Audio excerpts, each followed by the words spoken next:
Saya nggak pernah menyebut profesi kalau ditanya cita-cita. Profesi apapun yang penting saya kaya.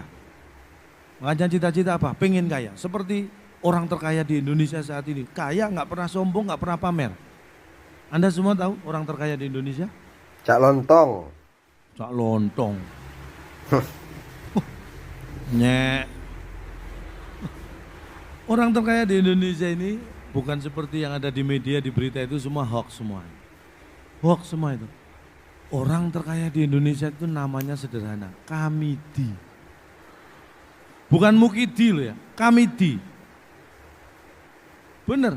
Kalau nggak percaya nanti ya, kalau Anda kembali ke daerah masing-masing di seluruh Indonesia, dimanapun, di billboard, di majalah, di koran, di apapun, kalau ada iklan, dijual apapun, mau tanah ribuan hektar, dijual perusahaan, dijual apapun lah, hubungi Kamidi. Lera ya.